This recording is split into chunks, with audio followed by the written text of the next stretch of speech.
අයිබෝවන් වාසනාවන් මේ ඔබ එක් වෙලා ඉන්නේ ලංකාවේ කතිකත්වය සම්බන්ධව ලොබ බඳින සුවහසක් වූ ජනතාවට කතාවෙන් වශී කිරීමේ කලාව හඳුන්වා දෙමින් ලංකාවේ කතිකත්වයේ ප්‍රවීණයෙක් වීම සඳහා අද්විතීයම සහායක් දෙන්නා වූ හුස්මට හුස්මක් නාලිකාව සමගින්.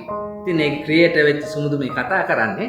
ඉතින් අපේ රසික රසිකාවියෝ මගෙන් ඉල්ලා තිබුණු ඉල්ලීමක් තමයි පුළුවන් නම් ඔයා න්‍යායන් අපිට කියලා දෙනවා ඒව භාවිතා කරමින් ඔයා කරන කතාවක් ඉදිරිපත් කරන්න කියලා.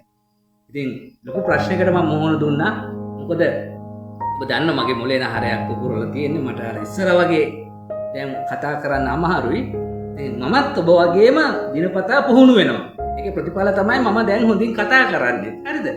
ඉතින් ඊළඟ ප්‍රශ්නය වෙන්නේ කැමරාවේ ප්‍රශ්නය. මොකද මම බලාපොරොත්තු වෙනවා ඉස්සරහට හොඳ DSLR කැමරා එකක් ගන්න, ඒ වගේම රොඩ් මයික් එකක් ගන්න. එතකොට හොඳ වොයිස් එකක් ඔබට එවි. ඉතින් මේ දේවල් මට කරගන්න තියෙන්නේ මේ channel එක දියුණු කිරීම තුලින්.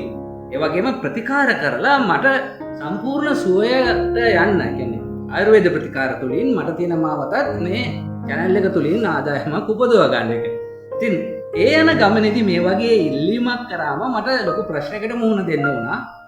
ඒ කියන්නේ 2021 මම අංශභාග වෙන්න කලින් මට විවිධ අවස්ථාවන් ලැබුණා. සමාජයේ නිවේදන කටයුතු වලට කතාවන් පවත්වන්න විවිධ අවස්ථාවන්. නමුත් අංශභාග වුණාට පස්සේ අනිත් සෑම ආබාධිත වුණ කෙනෙක්ට වගේම මට දුක්බර අත්දැකීමකට මුහුණ දෙන්න වුණා. ඒ තමයි මට ගෙදර තනි වෙන්න වුණා. ඉතින් මට ඒත් සමහර අවස්ථාවන් ලැබුණා. නමුත් යන්න එන්න අපහසුතාවය නිසා මටත් ඒවා දුකින් හරි ප්‍රතික්ෂේප කරන්න වුණා. ඉතින් ඒ නිසා දැන් මගේ අතේ ඉස්සර වගේ අර සජීවීව කතාවක් පවත්වන අවස්ථාවන්හි වීඩියෝස් ළඟදී ගත්තේව නැහැ. නමුත් 2021කට කලින්, ඒ කියන්නේ අංශභාග වෙන්න කලින් 2020 මම එතකොට වැඩ කරමින් හිටියේ ලංකාවේ ප්‍රමුඛතම කිතුණු ආයතනයක එඩියුකේෂනල් කවුන්සලින් ප්‍රෝග්‍රෑම් එක කරමින්. ඉතින් එතකොට මම කරපු කතාවක වීඩියෝ එකක් මක් ගාව තිබුණා. මම ඒක කතා කරනකොට ඒ කාලේ ලොකු රෙසලූෂන් කැමරා ටියුන් නැති කාලයක් ෆෝන් වල. නමුත් ඒක බලාගෙන හිටපු මල්ලි කෙනෙක් රෙකෝඩ් කරපු එක. ඉතින් මම හිතුවා මේක පුළුවන් තරම් හොඳට පැහැදිලි දසුන් එන්න එඩිට් කරලා ඔබට එවන්න. යම් යම් අඩුපාඩු තියේවි. ඒක මොකද ඒ කාලේ පරණ ෆෝන් එකකින් කරලා තියෙන්නේ. නමුත් මේ දසුන් එක්ක එන වොයිස් එක, මගේ ඇක්ෂන්ස්, ඒ හැම දෙයක් තුලින්ම මම කතාවේදී වශී කිරීමේ කලාව ගැන ඔබට ගෙනෙන්න න්‍යායන් ප්‍රායෝගික ස්ථයට පත්වීමක් ඔබට දැක ගන්න පුළුවන් වේවි. එතන දැන් වොයිස් එක අඩු වෙනවා නම් මම දකුණු පැත්තේ ටෙක්ස්ට් එකක් දානවා වොයිස් එක අඩු වෙනවා කියලා. හරිද? ඒ වගේම අයිකන් ටැග්ස් එනවා නම් මම දානවා අයිකන් ටැග්ස් කියලා. එතකොට නිහඬතාවයෙන් සෙනග වශී කරනවා නම් නිහඬතාවයෙන් වශී කරනවා. එතකොට එක් එක් අවස්ථාවන්ට මමම ඒ කතාව සඳහා කතාවෙන් වශී කරගන්නා වූ න්‍යායන් යොදා ගන්න අවස්ථාවන් ඔබට බලන්න පුළුවන්.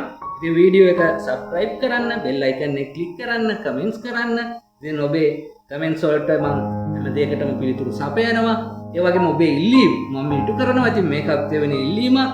ඉතින් මීට වැඩිය හොඳට ඉදිරියේ මගේ සීනේ තියෙන්නේ DSLR වීඩියෝ කැමරා එකක් අරගෙන, රොඩ් මයික් එකක් එහෙම අරගෙන, මේ ස්ටුඩියෝ එක එහෙම හදාගෙන, මේ channel එක තව දියුණු කරගෙන, හොඳ ආයුර්වේද ප්‍රතිකාරයක් කරලා මගේ රෝගියත් සුව කරගෙන උදව්වට මගේ පෙම්වතිය විවාහ වෙලා ළඟ තියාගෙන, මගේ පුතා ළඟ තියාගෙන මේ වීඩියෝ එකක් කරන්න. ඉතින් ඒ බලාපොරොත්තුවට යන ගමනේදී තමයි මේ වීඩියෝ එකත් ඔබ කෙරෙහි ගෙනෙන්නේ. ඉතින් මෙය බලන්න, සබ්ස්ක්‍රයිබ් කරලා බෙල් අයිකන් එක ක්ලික් කරලා අපිට සහායක් දෙන්න. එවිට ඊට ප්‍රතිලාභ වශයෙන් ඔබට අපේ අලුත්ම ඉගැන්වීම් ඔබ පාමුලටම පැමිණේවි. ඉතින් ඒ තුලින් අපටත් සහායක් ලැබෙවි. ඉතින් වැඩි කතා නැතුව අපි වීඩියෝ එකට යමු. මම හුස්මට හුස්ම ජීවනයේ ආත්ම සුගන්ධය සමගින් සුමුදු කරුණාරත්න. හුස්මට හුස්ම ජීවනයේ ආත්ම සුගන්ධය. ජීවිතය ලබන්න, ජීවිතය විඳින්න.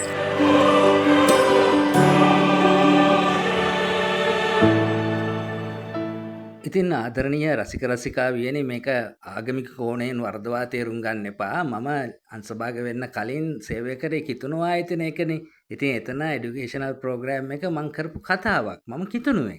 ඉතින් මේක මේ ආගමික ප්‍රචාරණය සඳහා කරන දෙයක් නෙවෙයි. මම හොඳටම කතා කරන්න පුළුවන් යුගයක කරපු කතාවක්. ඉතින් ඒක උදාහරණයක් ලෙස තමයි භාවිතා කරන්නේ. නිසා ඒ වරදව වටහා ගන්න නම් එපා. ඔබ අද දවසේ කරන දුර්වලකමට උන්වහන්සේ සමාව දීලා අවසන්. ඔබ එය විශ්වාස කරගෙන ඔබ මේ වසර උන්වහන්සේට ප්‍රථම ස්ථානය දීලා ඔබ ඉදිරියට යනවා නම් උන්වහන්සේගේ වචනේ තියෙන්නේ ඔබේ ආර්ථික ගැටලුව. ඔබට මහා මේරක් වෙලා තියෙන ආර්ථික ගැටලුව ඔබට පුදුමයක් වුණාට දෙවියන් වහන්සේට එය බොහොම සුළු දෙයක්. එය උන්වහන්සේට පුදුමයක් නෙවෙයි. ඔබේ බිඳවැටෙන සමාජ සම්බන්ධතා, ඔබේ බිඳවැටෙන පෞල් ජීවිතය, ඔබේ බිඳවැටෙන නිවසත් එක්ක දෙමාපියත් එක්ක තිබුණු සම්බන්ධකම්, ඔබේ බිඳවැටෙන ඔබේ නායකයත් එක්ක තිබුණු සම්බන්ධකම්, ඔබේ බිඳවැටෙන සේවා ජීවිතයේ සම්බන්ධකම් නැවත ගොඩනගන එක ඔබට පුදුමයක් වගේ පෙනුනට උන්වහන්සේගේ වචනේ තියෙන්නේ එක දෙයයි. ඒක දෙවියන් වහන්සේට පුදුමයක් නෙවෙයි.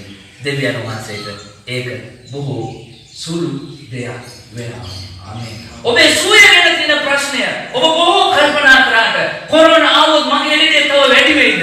නැත්නම් මගේ වයස, මගේ තත්ත්වය මේක එක්ක මේ රිපෝට් එක එක්ක මම කොහොමද මේ අවුරුද්ද ගත කරන්නේ? නමුත් දෙවියන් වහන්සේගේ වචනේ පවසනවා මේ පොරොන්දුවේ මොකක්ද?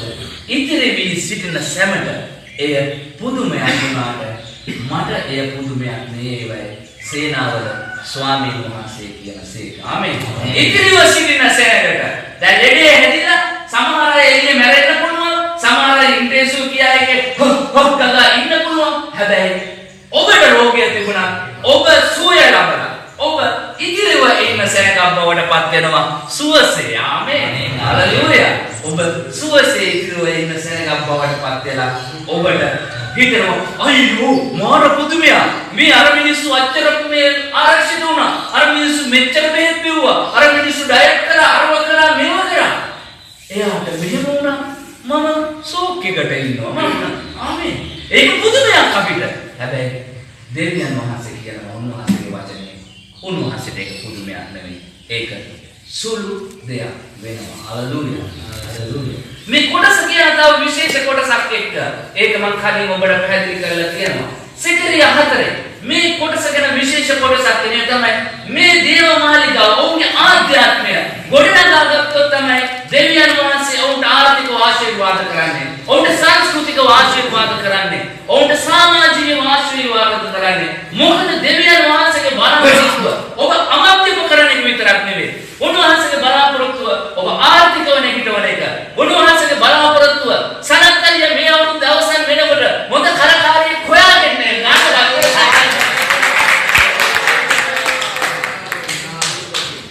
කොහොමද දැන් සමද ඒක තමයි දෙවියන් වහන්සේ සනත්තලියට ඒක පුදුමයක් වුණාට අනිවාර්යයෙන් හොඳ කිරිත එක තමයි සනත්තලියට ඒක පුදුමයක් වුණාට අපිට ඒක පුදුමයක් වුණාට ඉතිරි වී සිටින සෑම ඒ කියන්නේ මේකෙන් ගිහිල්ලා පැනලා ගිහිල්ලා ආච්චි ලෙඩ වෙලා ඒක බලන්න ගිහිල්ලා සමහර ඉතුරු වෙන්නේ නැහැ. එහෙම නැතුව ඉතිරි වී ඉන්න සෑමට සනත්තයිගේ ඒක සෙට් වෙනව දැක්කම ඒක මොකද්ද? පුදුමයක්. හැබැයි දෙවියන් වහන්සේගේ වචනේ කියනවා ඉතිරි වෙලා ඉන්න අයට උඹට ඒක පුදුමයක් වුණාට මට ඒක පුදුමයක් නෙවෙයි. මම දෙවියන් වහන්සේ සේනාවල ඒකනේ මට සුළු දෙයක්. දෙවියන් වහන්සේ තව සාසක් කියනවා. ඉදිරි සිටින සැමට දෙවියන් වහන්සේ සපයන්නා වූ දෙවියන් වහන්සේ. ආමේන්. ලොකු බයිබල් දෙල්ලගෙන ඉන්න සහෝදරයෙකු නාවට ගිනාගෙන අයියේ ගිනාගෙන ලැජ්ජයි. ආමේන්. ආපුවා ප්‍රසන්නයි යන්නේ අවුරුදු. උන්වහන්සේ වචනේ තියෙනවා. පාළු ගෙවල් තියෙන සහෝදරයන්ට පාළු ගෙවල් වල ආපු සහෝදරයන්ගේ ගෙවල් වල නැවත දරුවන්ගේ හඬ ඇහෙන්න යනවා.